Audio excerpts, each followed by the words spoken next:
And I see people are starting to trickle in. So we will start promptly at 2 p.m. If you'd like, you can tell us where you're joining us from in the chat.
Okay, looks like we are at the top of the hour, so we're going to go ahead and get started.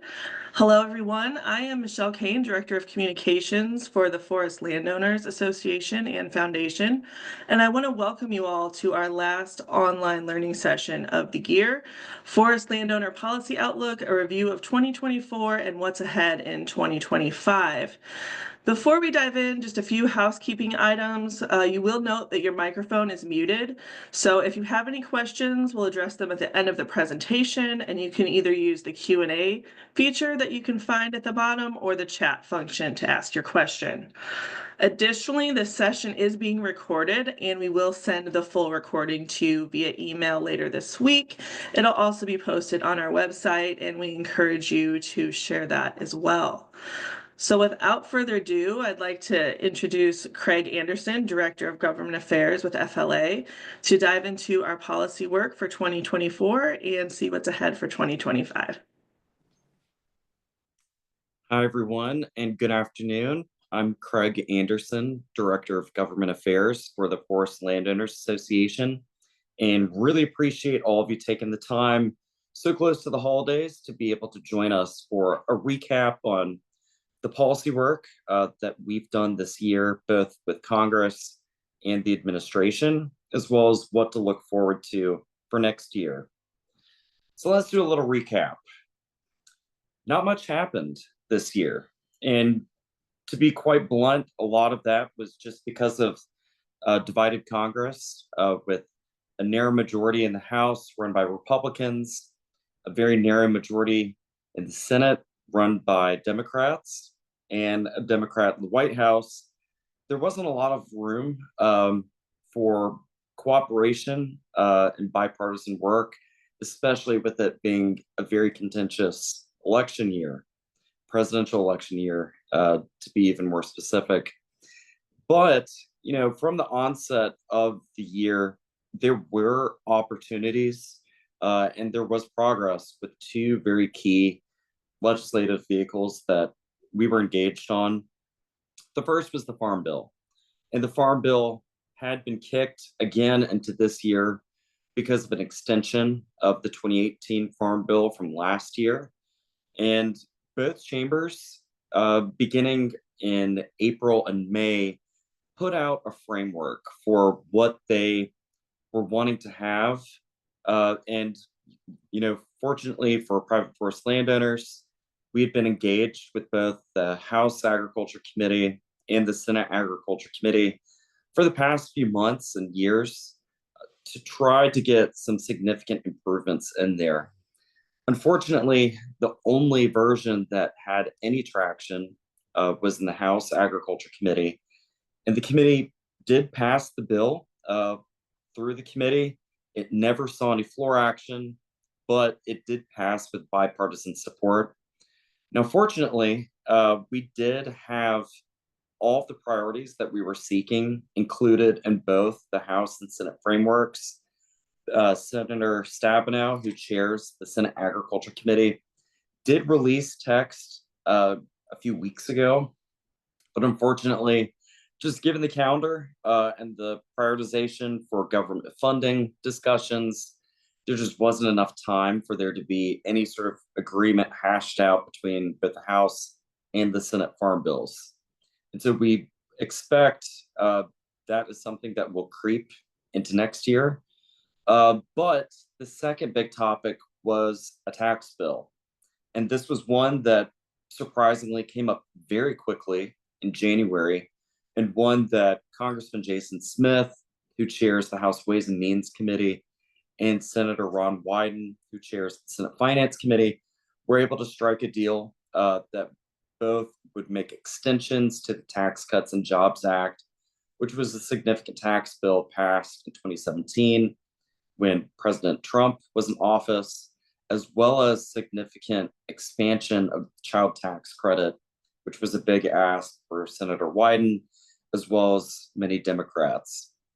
And this bill passed with significant bipartisan support in the House.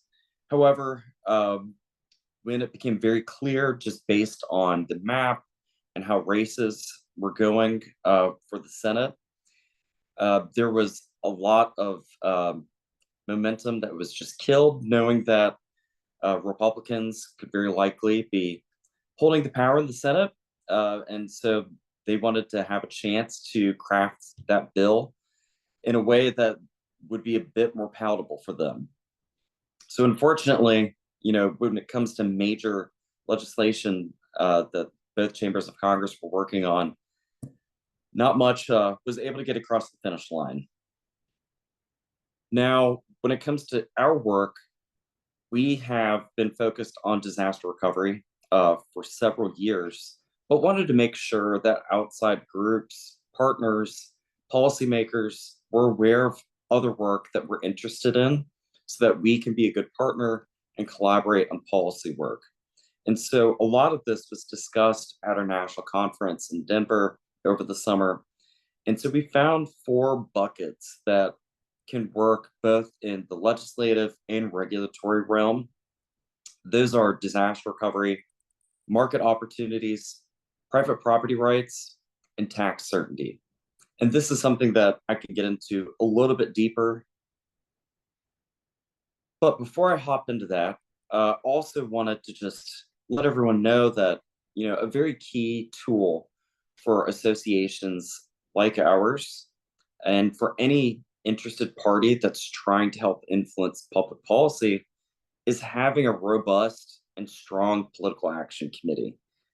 Political action committees are what can really get you to the table to have these discussions, but it's also a great opportunity to strengthen and build relationships with key lawmakers. And so for us, we didn't want to have a shotgun approach where it's just contributing to a member just because X constituent thinks that they're a good person. There's a lot of value in that, but for a smaller organization like ours, it's far more effective for us to revamp the program so that we're investing in key influential lawmakers, the people that can help make those important decisions that can really influence outcomes for policy. So for us, we had a list of 20 members of Congress, 10 from the House, 10 from the Senate, 10 Democrat, 10 Republican, to keep it balanced, knowing that the political pendulum will continue to swing and that we need to have champions in both chambers of Congress, but also in both political parties. In addition, making sure that that list covered members of Congress that are champions on our legislative issues, as well as ones that are in key leadership, as well as in positions of power when it comes to being a chairman or ranking member on committees of interest for us. Now, to go back to our 4 policy buckets, the first one is the tip of the spear for us, and it's disaster recovery recommendations. Certainly very timely, given Hurricane Helene, as well as wildfires that have been going on, but also invasive species and disease that we've seen in Maine and Mississippi and other areas. And so for us, it's a 3-step approach because there is no silver bullet to help landowners. And first and foremost, we have to correct the tax code. And that starts with the Disaster Reforestation Act. We have been crystal clear with legislators as well as outside groups that this is a fix that needs to happen. And it's one that could happen far more quickly than creating a new program. And although we support initiatives like that, the tax code is one of the most certain things in life. And there's a reason why we've been able to garner more than 70 state and national associations, as well as significant bipartisan support in both chambers of Congress. It's a bill that makes sense, wanting to make sure that landowners could have the fair market value or close to it of their damaged, destroyed timber by a natural disaster, and making sure that the term natural disaster covers any possible scenario of a storm, disease, pest that could impact their livelihood. Secondly, is we need to improve programs that do exist. Unfortunately, for private forest landowners, there aren't many that they can participate in, but the one that does exist is called the Emergency Forest Restoration Program, which is run through the US Department of Agriculture. And a key importance of this program is after a natural disaster, this is a cost share program that can help with cleanup as well as reforestation efforts. However, unlike a lot of other cost share programs, most of this is a reimbursement. And so this is why we have been supportive of legislation that would provide 75% of the expected payment upfront. And this is a policy item that we had included in both the House and the Senate versions of the Farm Bill, and the one that we continue to look forward to working with policymakers, both in Congress as well as the administration, to make that significant change so that landowners can access that money far more quickly than they already do. And lastly, direct payments. Disaster relief payments are something that are certainly a big topic of discussion right now when it comes to disaster aid that Congress can appropriate, and making sure that landowners are eligible for existing programs like the Wildfire Hurricane Indemnity Program, as well as advocating for state administered block grants so that those direct payments can get to the eligible landowners as quickly as possible and as efficiently as possible. Next policy area is market opportunities. This is a pretty broad term. Markets could be anything from free trade agreements, making sure that we're taking down any sort of barriers when it comes to having access for wood products on the market, but also for markets that are new and developing, like carbon markets. And so we have been supportive of several initiatives, some that are led by many of our partners on the national and state levels. And the first would be strengthening the Lacey Act. All this would do is make sure that all of the agencies that are tasked with enforcing illegal imports of wood are on the same page. And so we were very happy to work with groups like World Wildlife Fund on this bill, which again is just making sure that all of these federal agencies that are tasked with keeping those illegal imports out and making sure that our domestic supply has a fair shake on the market. That's all it does. Rural Forest Markets Act is important when it comes to those developing markets like carbon markets, and making sure that while not all landowners might be interested or understand some of these new markets, that they have the opportunity to participate and have more economic revenue for their land. And finally, Forest Conservation Easement Program Act. This was another legislation in addition to the Rural Forest Markets Act that was included in both the House and Senate farm bills, and yet another tool that landowners could have if they choose to put part of their land into conservation easements, and making sure that they have the ability to make those decisions about their land. In addition, private property rights is our third policy bucket. And this is a very important one, and one that we've certainly been very strong on the regulatory front with, but one that we've been able to find lots of partners when it comes to making sure that we can make those improvements in statute if we can't through regulation. And so the first is the Fix Our Forest Act. And this was a bipartisan bill from Congressman Westerman of Arkansas, who chairs the House Natural Resources Committee, as well as Congressman Peters of California, who's a Democrat on the House Natural Resources Committee as well. And the main goal with this bill is making sure that we improve forest management on lands of the National Forest System, as well as public lands under the Bureau of Land Management and tribal lands, so that they are resilient and not continuing to be a risk to neighbors like private forest landowners for being ridden with pest disease, but also just susceptible to wildfires because of a lack of efficient forest management. And secondly, the Endangered Species Act amendments of 2024. This was another piece of legislation by Congressman Westerman, who chairs the House Natural Resources Committee. And this would make sure that we're incentivizing the recovery of listed species while not tying the hands of landowners to do what they need to do in their property, and making sure that there's far more transparency and accountability in the Endangered Species Act regulatory process. And finally is tax certainty. And this certainly will be an issue that continues to come up year after year. But for private forest landowners, like many others in business, there are lots of key tax policy items that they depend on every day.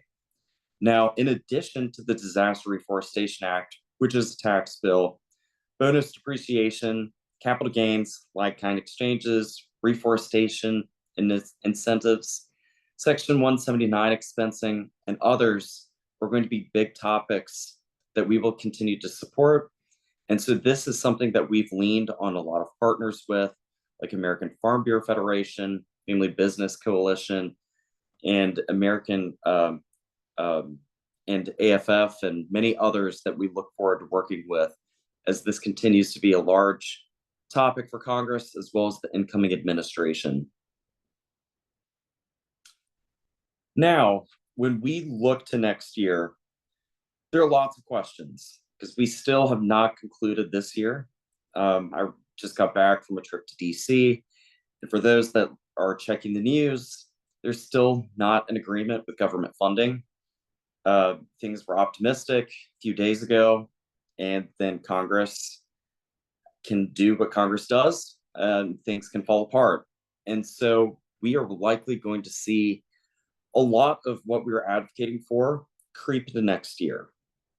And so first, before I talk about the three big topics, want to just kind of paint a picture for a legislative tool that likely will be used at least once next year. And this is called the budget reconciliation process. And when one party has the majority in both chambers, as well as the White House, this is a process that's used so that you can bypass the 60-vote rule in the Senate. It's limited with how many times you can use it. Many experts are saying that they likely will be able to use it twice, potentially 3 times. But this legislative vehicle is going to be one that will likely have many of the priorities for the incoming administration, as well as Republicans in Congress. So for us, disaster recovery is top of mind right now. Without a deal in place for continuing resolution for government funding, this is at risk. There was more than $31 billion in their original agreement, and a significant portion of that could be eligible for private forest landowners. But we're now in a scenario where we're waiting to see what could happen.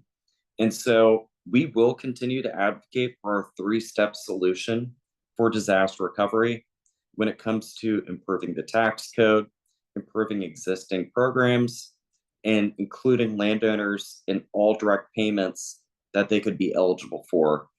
In addition, the Farm Bill, that's something that an extension would be needed by the end of the year. And we expect that when there is a government funding deal, an extension will be tied to that, which means there will be more time for a robust discussion on ways that we can help landowners through that large bill that primarily impacts nutrition, but also row crops, conservation, trade, and many other important priorities. And additionally, taxes will be very big for next year. Taxes, with the sunset of many provisions from the Tax Cuts and Jobs Act at the end of next year, this will be top of mind for both the administration as well as Republicans, making sure that we can keep a lot of those important provisions that I discussed earlier, as well as trying to include new ones like the Disaster Reforestation Act. So, what I see for next year, and this is an ongoing discussion, because of there's still plenty of work to do for Congress before they recess for the end of the year, but also just competing interest with what could feasibly happen in the first 30 days, 100 days of the new administration. And so there's already the argument of having two different budget reconciliation legislation. And the first could deal with border security and energy and some other smaller issues, while the second could handle tax policy, where there's a lot more competing interest and not quite an agreement across the Republican conference with what to include in that legislation. So that's something that we're staying in touch with policymakers on, making sure that we can be helpful when it comes to any of those. And despite the budget reconciliation process being used to make sure that one party can have significant sway over policy, as we've seen in the past with tax legislation, but also with the Inflation Reduction Act and other issues, we will continue to make sure that legislation that we're pushing is as bipartisan as possible, knowing that that pendulum could swing back. But for right now, disaster recovery, farm bill, and taxes are something that will be in the lookout. But certainly there will be many more on the regulatory front when it comes to border security, H-2B visas, and deregulation environment as well. And since we're on the topic of regulation, I will hand it over to my counterpart, Katie, to go over the recap of what's happened this year, as well as what we can look forward to next year. Thanks, Craig. Good afternoon, everybody. My name is Katie Moss. I'm FLA's Director of Stewardship Initiatives and Regulatory Affairs. And while Craig works on the congressional side of things, I spend most of my time working with the federal agencies. So our regulatory work involves working with this administration and the federal agencies like Fish and Wildlife, USDA, and others to protect your private property rights, with our goal being your freedom of operations without overreaching regulatory constraint. So a key part of this goal is regulatory certainty, which is your ability as a landowner to know what regulations impact you and how they impact you, and also knowing that you can keep your working forests working, healthy and economically viable regardless of the regulatory landscape. So we work towards this regulatory certainty and stability by proactively engaging with agency leadership, really just to share the message of private landowners and offer ourselves and our landowner members as a resource when regulations are being considered. So basically, we want to make sure that we have a seat at the table so that hopefully we are not on the menu. So the way that we do this is by establishing lines of communication with agency leadership and also connecting agency personnel with landowners in the field to just showcase the benefits that landowners provide through the sustainable management of their forest land. That includes clean air, clean water, healthy wildlife habitat, forest products, and strong rural economies as well. And so what we found, especially really in the past decade, is that we can achieve regulatory stability by proactively engaging with partners and policymakers. So much of what private landowners deal with on a day-to-day basis is reactive. You react to market fluctuations, react to species listings, air and water regulations. But when we can engage and collaborate on the front end, it allows us to be proactive in this typically very reactive space. And like I said, have a seat at the table when these regulations are being discussed so that we can minimize the unintended consequences of these regulations. But regardless of who's in leadership, our message is always the same. Private landowners provide the nation with clean air, clean water, and wildlife habitat, but they rely on economic return to keep their land healthy and in forest use. So landowners must be able to effectively manage their land to keep providing these benefits, and they can't do that in an overly strict regulatory environment. So if the agencies want landowners to work with them, they need to provide flexibility and predictability to landowners in their regulations. So in 2024, we spent a lot of time focusing on meaningful engagement and making sure that landowner voices were heard when regulations were being considered. So we were able to engage directly with the agencies on the ground and around the table with our timber talks and forest forums. So timber talks are when we get agency leaders in the field with our landowners and other forest stakeholders to really discuss landowner issues and opportunities to work together. And so we had some really great opportunities to do this in 2024 in Louisiana, both with the Fish and Wildlife Service and the Forest Service. And then we also have forest forums, which is when we meet around a table to discuss some of these issues at a higher level. And we were able to do that in August with the Fish and Wildlife Service and Forest Service regional, Southeast regional leadership in Atlanta, Georgia, and had a really productive meeting there. We've also contributed to the discussion around several regulatory issues throughout the year through the Federal Register. That's everything from species listings and critical habitat designations, EPA regulations such as the National Ambient Air Quality Standards, several carbon and climate related proposals and requests for information from USDA, even the IRS around clean energy tax credits. So we really have worked on a broad range of issues just to make sure that landowner interests are represented to these agencies as they're crafting these regulations. And what's really great is that we are seeing some real-time impacts of our engagement with the agencies. So some highlights, we've seen a recognition of sustainable forest management and the conservation value of forestry best management practices in several species rules. Two final rules that were released this year, the Sewanee alligator snapping turtle and the Pearl River map turtle, which both highlighted that sustainable forest management really provided a stronghold for the conservation of these species.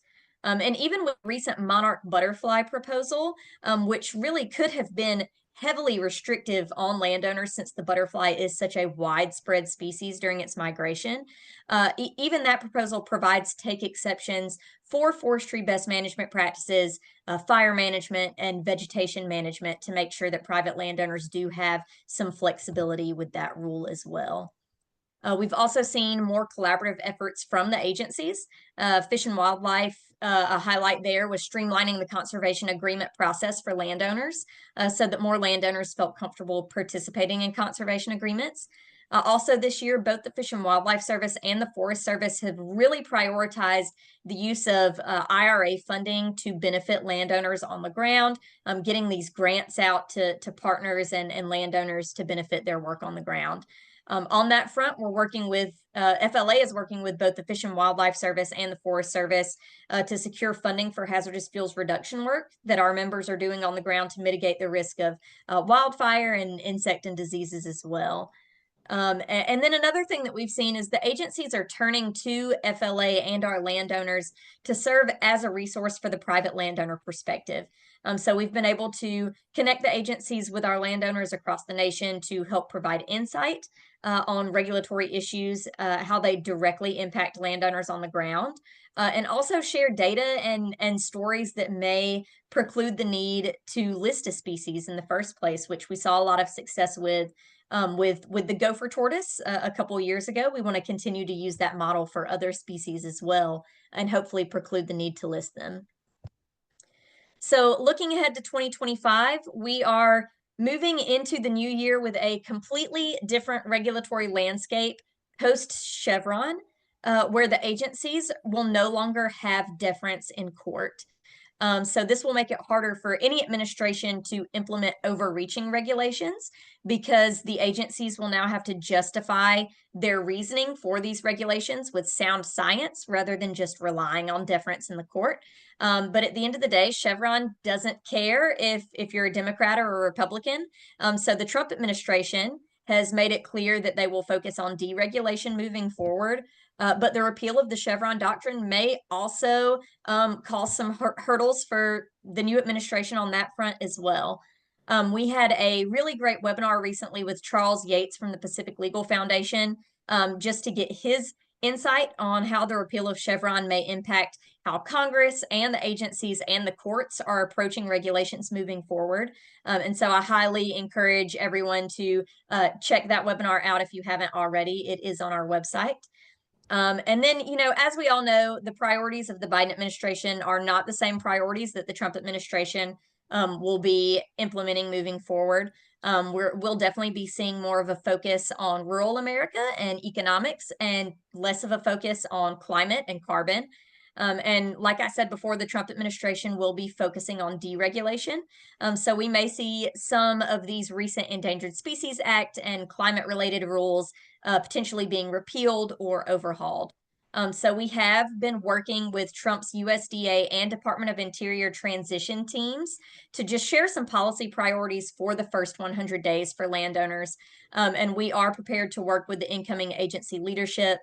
Trump's already tapped a few key appointees in the agencies that we work with most, but until the Senate confirms those positions, we will probably not be seeing much progress on proposals or final rules in the early part of the administration next year.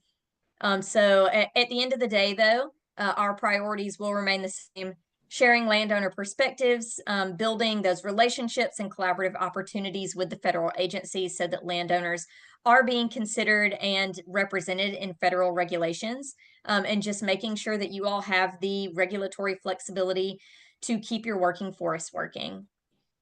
So with all of that being said, I know that Craig has a few words about how you all can get more involved and help support our policy work. So I will turn it back over to Craig.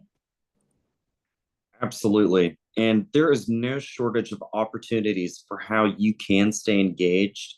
And, part of it is just being in the loop, reading Focus and our newsletters that go out, reading articles in the magazine, our press releases. But I want it to be a two-way street as well, not just us talking to you. We want to hear from you. Do you have stories where you've dealt with a natural disaster, be it a wildfire, hurricane, or pest disease? Because we want to know. These are personal stories that we would love to share and amplify with policymakers. But in addition to that, sharing any other significant challenges that you have so that we can address that through our policy work that we're doing, both in legislative and regulatory fields. In addition, support the Political Action Committee. I understand that not everybody can take out the checkbook and make sure that we can get to the table with these key lawmakers, but every dollar counts. It truly does when it comes to developing these relationships and making sure that the right people are hearing your stories, your challenges, and policy solutions that can significantly help you in your livelihood. And finally, engaging with both your congressional delegation, but also people within your state and community that might not be as familiar with what forest landowners do. And we're here to be a resource if you ever need to get in touch with your congressional delegation. Happy to send a list and make sure that you have the talking points that you would need.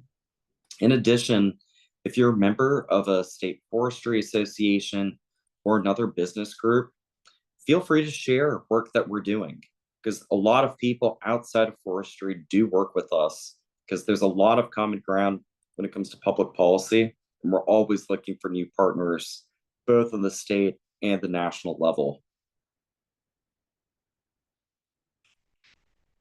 Finally, I'm just going to leave this here for now, and certainly both me and Katie are always welcome to chat and learn more and also just let you know more that we're doing, as well as visiting our website.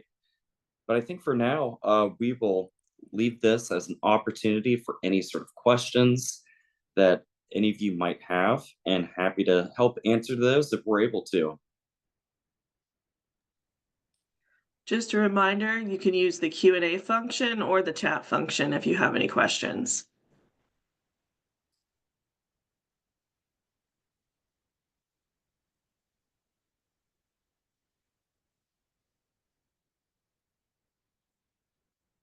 You did such an amazing job, both Craig and Katie, that I'm not seeing any questions come through. But do take note of their email addresses if something does come up where you have a question or you just want to get more involved. Really encourage you to do that. There, as Craig said, there's a lot of ways to get involved. So don't hesitate. We would love to connect you with your members of Congress and get you out there using your voice to make sure private forest landowners can stay sustainable. That is hard to say. All right. I want to thank you both. And with that, we will end the webinar today. Thanks, Craig and Katie. Thanks, Bye. everybody. Happy holidays. Thanks, y'all. Merry Christmas and Happy New Year.